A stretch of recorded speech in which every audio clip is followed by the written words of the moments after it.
Bom, e aí essa questão da literatura barroca, né, e da literatura de informação, ela envolve conceitualmente, né, para vários autores, né, aquilo que nós teríamos que definir como literatura brasileira. Né? Então, por exemplo, isso digamos assim, aparece de forma diferente dependendo de cada um desses autores. Né?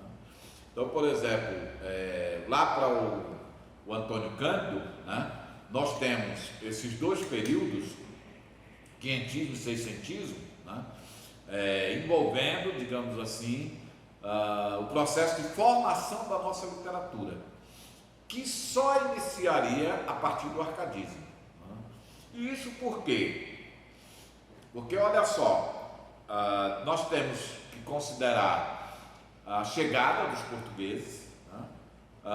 O tipo de texto que é produzido. Né? Então, por exemplo, se nós pensarmos nos textos de informação, nós vamos ter tratados, cartas, né? Manuais, né? Listas, enciclopédias, né?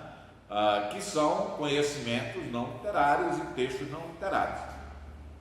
Mas a partir, por exemplo, do Anchieta, nós passamos a ter alguns textos literários. E ele escreve os autos, né, o principal dele, mais famoso, sobre a vida da Virgem Maria, né?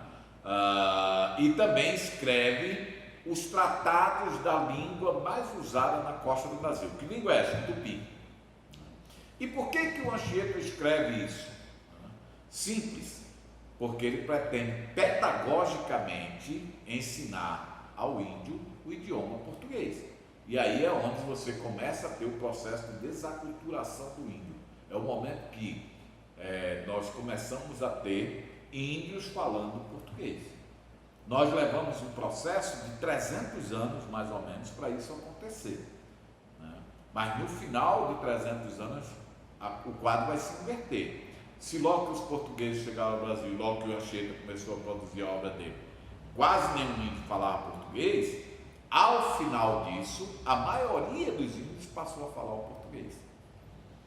Então isso tem uma intervenção direta. Por outro lado, né, esse processo de desaculturação apoiado, né, na questão da escrita que o Anchieta traz para o Brasil, né, de certa forma salva o índio, né, porque ele passa a ter uma utilidade dentro da cultura do homem europeu, né, e o homem europeu para ou diminui a matança com relação aos índios, especialmente os espanhóis, né, que tiveram um papel assim crucial nessa questão da matança de índios aqui no sul, né, no extremo sul do Brasil, ali pegando a região do Paraná, né, dos Sete Povos das Missões, onde os jesuítas praticamente se instalaram e fizeram uma espécie de colônia de resistência ao extermínio dos índios. Você pode pegar, se quiser, e assistir. Eu vou deixar inclusive lá com a tutora, né, o link para vocês assistirem o filme A Missão. A partir disso, né, você tem uma mudança de comportamento em relação à nossa literatura, que já é, digamos assim, a produção dos primeiros textos nativistas e sob uma nova ótica, né, que é a ótica do antropocentrismo, ou a ótica, como é que eu poderia falar, da visão, da retomada da visão clássica. Na nossa cultura seria o neoclassicismo, que lá em Portugal foi a Renascença. Né? Aí nós estávamos atrasados, claro, em relação ao que Portugal vivenciou, porque nós somos uma nação, digamos assim, descoberta, né, no início do século XVI. Bom, e aí eu tenho, né, o arcadismo. No arcadismo eu tenho a produção tanto da poesia épica como a produção da poesia lírica. Né? E o que isso representa? Bom, claro, dentro da poesia épica, os temas, né, de privilégio, digamos assim, são os temas historiográficos. Né? E aí eu tenho o Caramuru, né? Eu tenho do Santa Rita Durão, eu tenho do Basílio da Gama, eu tenho o Uruguai, né? E na parte da poesia lírica vem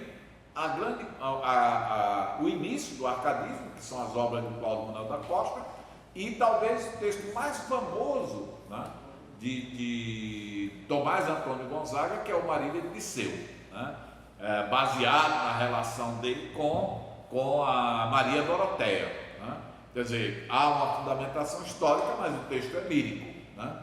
A outra questão, as outras obras, né, de Silva Alvarenga e Alvarenga Peixoto. Quando você pega todos esses autores ligados, né, ao gênero lírico na poesia árcade, que já passa novamente a ter como eixo, né, o antropocentrismo, né, o paganismo, todos os valores que eram da cultura clássica, o objetivismo, né, a clareza, que não é o caso do barroco. O barroco é o obscurantismo, né, é a dialética, é o dual, é o contraditório, né?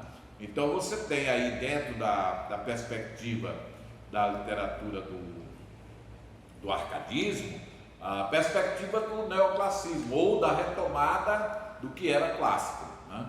E você tem, né, dentro desses autores, ou o rol desses autores, todos têm, ou quase todos têm, um envolvimento com a Inconfidência Mineira. Daí porque nós temos uma produção histórico, né, literária voltada para essas questões, né, e temos também uma produção literária voltada para a questão da lírica ou do fortalecimento da lírica como um todo. Os principais autores produtores da época são o Basílio da Gama e o Santa Rita Durão, né? As obras são aquelas que eu já citei, o Uraguai e o Caramuru, e aqui você tem a lírica do Tomás Antônio Gonzaga. O principal texto dele é o Marília de Liceu, mas existe também as cartas chilenas, que envolvem essa coisa da Inconfidência, né, e da política como um todo daquela época. O Cláudio Manuel da Costa escreveu as obras, né, que são poemas, a maior parte sonetos, né, o Silva Alvarenga e o Alvarenga Peixoto. Todos esses outros trabalharam dentro da perspectiva da lírica, né, e para cá, dentro da perspectiva da épica. E aí você tinha as Arcádias. E o que eram as Arcádias? Eram locais onde esses escritores se reuniam, né? Se vocês forem hoje, por exemplo, a Minas Gerais e forem lá em Ouro Preto, né, há uns 4, 5 anos atrás, por exemplo, eu levei algumas pessoas lá, né, existe ainda a Casa dos Inconfidentes e existe o local onde esses autores se reuniam, né? E eles se reuniam tanto para fazer a movimentação política como para fazer a questão dos encontros literários, né? E isso tem uma vasta documentação, né, que você pode observar, você pode visitar a biblioteca lá e pode visitar também os locais, né, que eu estou citando, né, que são ainda visíveis lá, ainda existem, né, como um documento histórico, né, geográfico histórico desses eventos. Bom, em resumo, a disciplina de vocês de literatura brasileira 1 é isso: 3 unidades. Essas 3 unidades estão subdivididas, como eu disse no primeiro vídeo, né? A primeira, todas elas têm a contextualização, né? A primeira delas, né? a primeira é o quietismo, né, que traz essa literatura de informação e traz a literatura dos jesuítas. E aí você tem como documentação principal, o texto documental principal, a carta, né, do Pero Vaz de Caminha, que vocês terão que trabalhar, né? A produção dos jesuítas, e aí vem o Padre Manuel da Nóbrega com o diálogo da conversão do Gentil, e o Anchieta, que são os principais, o Anchieta com os autos, com as peças, né, e com a poesia lírica. Aí você tem o seiscentismo, que no nosso caso envolve o barroco, mesma coisa, contextualização, e aí dentro do barroco você tem a produção de prosa, que é a produção do Padre Antônio Vieira, né? E aí você tem a produção do Gregório de Matos Guerra, que já é a lírica, né? E aí você tem o terceiro momento, que só se inicia a partir de 1768, né, com a publicação das obras do Cláudio Manuel da Costa, que é o arcadismo. E o arcadismo ou neoclassicismo, gosto de deixar isso sempre muito claro, né, porque é uma retomada desses princípios do clássico.